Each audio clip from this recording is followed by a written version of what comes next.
everyone, and welcome back. We're doing a deep dive today. Ooh, a deep dive. Yeah, into a case that's been all over the news lately. I've seen this one. Yeah, the Supreme Court's decision to block that Purdue Pharma bankruptcy deal. Yeah. We've got a ton of stuff that you sent over. Oh, wow. Legal documents, news articles. Really interesting stuff. Yeah, and this one is... Wild. Yeah. Yeah. We're going to be talking about a public health crisis. Okay. A very controversial painkiller. Right. A family fortune, and a court ruling that could have some really big ripple effects. This is going to be good. Yeah, so before we get into all the legal stuff, Yeah. let's set the scene. Okay. We're talking about the opioid epidemic, right? Right. And just the scale of this is crazy. Sure. Our sources mention almost 250,000 deaths from prescription opioid overdoses. So from prescriptions. Yeah, between 1999 and 2019. That's a lot. Yeah. Yeah. And when you look at the financial costs, the Department of Health and Human Services says it's tens of billions of dollars Every year. annually. Right. So it's not just about legal arguments here. Right. This is about real lives and communities that have just been devastated. Absolutely. Yeah, and at the center of it all Okay. is Purdue Pharma, Purdue Pharma. the company that made OxyContin. Right. This drug was huge. Blockbuster. Yeah, it made billions for the company. Wow. But how they marketed it. Oh. Yeah, that's where things get really I see. controversial. Yeah. Yeah, our sources really highlight their aggressive marketing tactics. Oh, wow. Yeah, they downplayed the risks of addiction, Oh. and they pushed OxyContin for way more conditions Then they should. than was typical. Yeah. And the Sackler family, the Yeah. owners of Purdue, Right. they were really involved in all of this. They were. Yeah, and the company's success made them one of the wealthiest families in America. How wealthy are we talking? Like $14 billion. Yeah, so all this wealth and the mounting pressure from lawsuits Yeah. led Purdue to file for bankruptcy When was this? in 2019. 2019. And this is where that controversial bankruptcy deal comes in. Right. So this deal was huge and complex. Yeah. And the Sackler family was right at the heart of it. Yeah. They offered up $4.3 billion Yeah. to Purdue's bankruptcy estate. $4.3 billion. That's... It sounds like a lot of money, It does. but considering how much they made from OxyContin, Yeah, I was going to say, Yeah. that's probably a drop in the bucket for them. right. So it's important to remember that this $4.3 billion came with a catch. A catch. Yeah, the Sacklers wanted something big in return, Like what? a legal shield. Whoa. Okay. They wanted protection from any future lawsuits About the opioid crisis. about the opioid crisis. Uh-oh. It's almost like they were trying to say, we'll pay this, but then we're wiping our hands clean. Oh, so that's what they were trying to do. Yeah. Get out of any responsibility. That's basically it. Yeah, they wanted to be released from all the opioid-related liability, Even though... even though they hadn't personally filed for bankruptcy. That's interesting. Right. Yeah. And this is where the Supreme Court stepped in. Okay. They said, hold on a second. Uh-oh. Yeah, they blocked the deal When? in June of 2024. Oh, wow. Just this year. And the reasoning, as they stated in the syllabus, Uh. is that the Bankruptcy Code just doesn't give courts the authority to do that, To do what? to release non-debtors from liability without the consent of the people who are owed money. Oh, wow. So they're saying that the Sacklers can't just buy their way out of this. That's essentially it. Wow. Yeah. Even if they're offering billions of dollars. Right. And the court really dug into the history of bankruptcy law. Oh, really? Yeah. Interesting. They said historically, bankruptcy discharges were for debtors Right. who gave up their assets. Right. It was never meant to be a way for people who weren't debtors, Especially if they profited. especially those who profited from the harm, Yeah. to just avoid responsibility. Interesting. Yeah. So the court is basically saying you can't just use this as a way to get off scot-free. Exactly. Wow. Now, I know there were people who supported the original deal. Oh, really? Yeah, it's not like everyone thought it was a terrible idea. Okay. Some people argued that without the legal shield, the Sacklers wouldn't have given any money at all.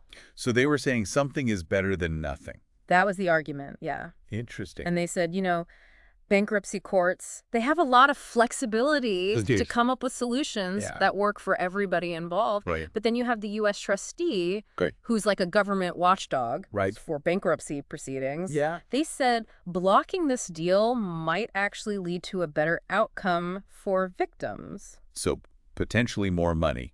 in the end. Yeah, potentially more money for the victims in the end. Interesting. Okay. Yeah, because the idea is that without that protection, the Sacklers might be more willing to negotiate To settle? to settle Okay. because they want to avoid a ton of individual lawsuits. Right. Makes sense. Yeah, and there was another concern Okay. that the trustee raised. Yeah. They said allowing this deal Yeah. to stand could set a really bad precedent. Oh, how so? It could allow wealthy individuals and corporations to shield themselves from liability. In any mass-tort case? Yeah, basically use bankruptcy as a get-out-of-jail-free card. Oh, wow. Yeah, so there were some pretty compelling arguments On both sides? on both sides. Yeah. But the court ultimately decided to focus on, like, the letter of the law Right. more than those, like, big policy arguments. Interesting. And it's worth pointing out that they were very specific in saying that this decision doesn't affect consensual third-party releases. So in cases where everybody agrees. Yeah. But- So it's not a total ban. Right. It's more about ensuring that it's fair and transparent. Gotcha. And the ruling only applies to pending cases. Not ones that have already been settled. Right. Oh. But it does raise some big questions about how these kinds of cases are going to be handled going forward. Right. Yeah, and let's not forget the human side of all this. Right, of course. Our sources mention thousands of opioid victims Oh, wow. who pleaded with the court to hold the Sacklers accountable. Yeah. There were some dramatic moments, Oh, really? like 8 states and the District of Columbia. Okay. They withdrew their objections Why? after the Sacklers offered to increase their contribution By how much? by like over $1 billion. Oh, wow. So they had more money to give. Yeah, it makes you think. It does. Yeah, so we've set the stage. We've explored the background of the opioid crisis. We've talked about the controversial bankruptcy deal Right. and why the Supreme Court stepped in. Yeah, But what does yeah. this all mean? That's the question. That's the big question, and that's what we're going to unpack in the next part of our deep dive. All right, let's do it. Okay, so we laid out like all the background, Yep. but now let's get to like what does this ruling actually mean Right. and why should you care? Yeah. Good question. So this decision has some major implications, Oh, yeah. especially for future bankruptcy cases involving mass torts and wealthy individuals. Okay.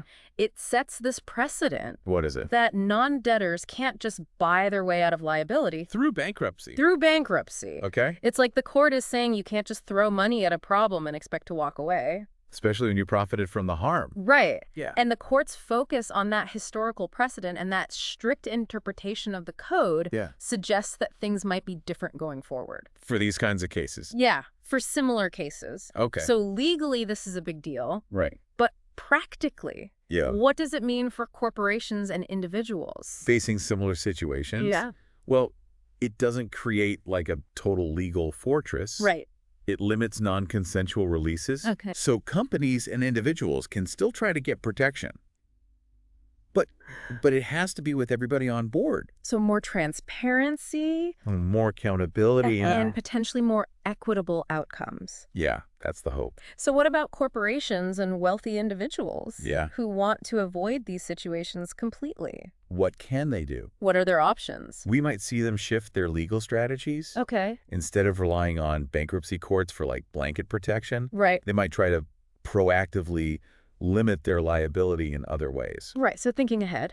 Yeah, thinking ahead. Building in legal safeguards. From the start. Yeah. Yeah, this Purdue Pharma case. Yeah. It's a wake-up call. A wake-up call. You can't just react to lawsuits anymore. You have to think ahead. Yeah, you got to anticipate potential risks. And build those safeguards into, like, your operations. Right, from the get-go. Just like a legal chess match. Yeah, it is. You have to anticipate your opponent's moves. Right. Plan your defense. It's not just about corporations, though. Right. This applies to wealthy individuals, too. Okay. You can't just throw money at a problem and expect to walk away. Right. Those days are over. Yeah. So this whole case really shows how complex this relationship is between wealth responsibility and the legal system. Yeah. And this feels like just the beginning. Of a much larger conversation. Yeah, like we've only scratched the surface here. We have. There's so much more to unpack. And that's what we're going to do in the final part of our deep dive. Looking at the long-term impacts Right. and what the future might hold. Sounds good. So we've really gotten into like the legal nitty-gritty. Yeah, all the details. All the arguments. Right. But now I want to like zoom out. Okay. Big picture. Big picture. What are the takeaways? Yeah. Why is this case so important, even for people who aren't, like, directly affected by the opioid crisis? Well, I think it shows this, like, growing tension Okay. between corporate power and, like, individual accountability.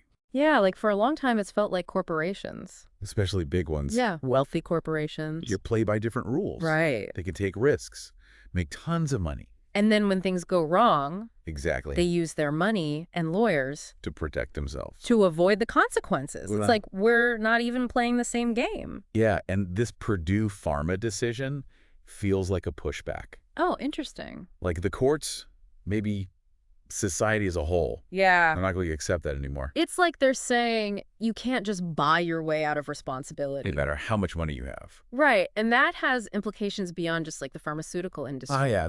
This sends a message To the whole corporate world to everyone in power. that they'll be held accountable. Right. And it reminds us that even though the legal system isn't perfect, It's not. it can still deliver justice. Especially in these complicated cases. With all these powerful interests. Yeah. Yeah. And this case also shows how important public awareness is. Absolutely. Like the opioid crisis has been awful. It really has.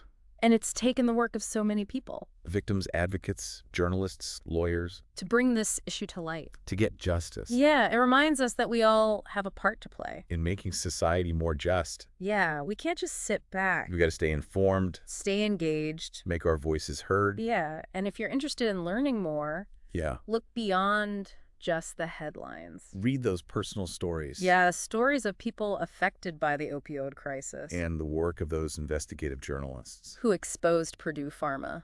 Exactly. And the legal arguments that shaped this whole Supreme Court case. It's all out there. Yeah, it's like peeling back the layers of an onion. It is. You see how complex and interconnected everything is. Right. And that's what makes these deep dives so interesting. I think so. It's not just surface level. You really get in depth.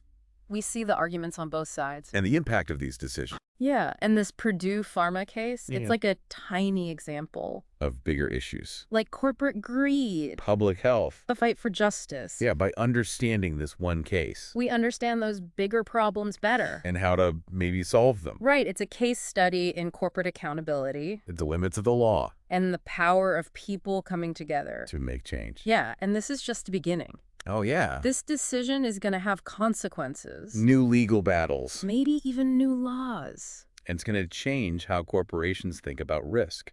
And responsibility. Right. Yeah, so much has been covered. The Supreme Court's decision. Arguments on both sides. Potential impact. But we've also been talking about something even bigger. What's that? The relationship between wealth and responsibility. And the law. Yeah, and that's a conversation that needs to continue. It does.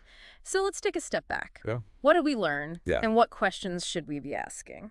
Going forward. Yeah, so as we finish up this deep dive. Yeah. Here's what we want you to take away. Okay. Stay curious, stay engaged, Keep learning.